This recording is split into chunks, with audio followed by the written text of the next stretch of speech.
গাজা যুদ্ধের পেরিয়ে গেছে 10 মাস, তারপরও থামেনি ইসরায়েলি বর্বরতা। বড় অভিযানের লক্ষ্যে এলাকা ছাড়ার নির্দেশের পর গতকাল খান ইউনিস থেকে সরে যেতে থাকেন প্যালেস্টাইনিরা। কিছুদিন পরপর এক এলাকা থেকে অন্য এলাকায় আশ্রয় নিতে গিয়ে ক্লান্ত গাজাবাসী।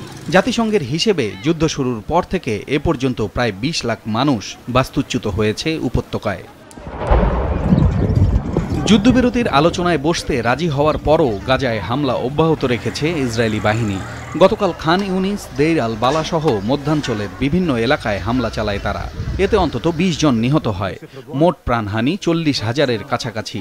প্যালেস্টাইনের পরিসংখ্যান ব্যুরোর তথ্য অনুযায়ী ইসরায়েলের হামলায় এ পর্যন্ত উপত্যকার মোট জনসংখ্যার 1.8% নিহত হয়েছে। নিহতদের 75%-এর বয়স 30 বছরের নিচে। গত 4 মাস ধরে গাজা যুদ্ধ থামাতে বেশ কয়েকবার চেষ্টা হয়েছে মধ্যস্থতাকারী দেশগুলোর পক্ষ থেকে, কিন্তু ইসরায়েলি প্রধানমন্ত্রী বেনিয়ামিন নেতানিয়াহুর একগুঁয়েমির কারণে এখনও তা সম্ভব হয়নি। আগামী বৃহস্পতিবার মিশরের রাজধানী কায়রোতে হামাস, ইসরায়েল ও মধ্যস্থতাকারী দেশগুলোর প্রতিনিধিদের মধ্যে বৈঠকের কথা রয়েছে। তবে হামাস বলছে মার্কিন প্রেসিডেন্ট জো বাইডেনের পরিকল্পনা অনুযায়ী যুদ্ধবিরতির আলোচনা হওয়া উচিত।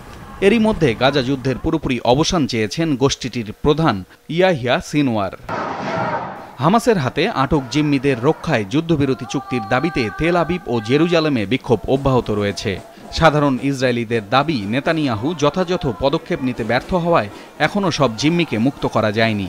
এ সময় নেতানিয়াহু সরকারের পদত্যাগও দাবি করে বিক্ষোভকারীরা।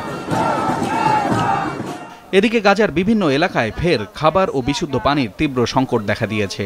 উপত্যকায় নতুন করে পর্যাপ্ত ত্রাণ না পৌঁছালে সংকট আরও তীব্র হবে বলে আশঙ্কা করছে জাতিসংঘ। পলাশ রঞ্জন রায়, মাছরাঙা নিউজ ডেস্ক।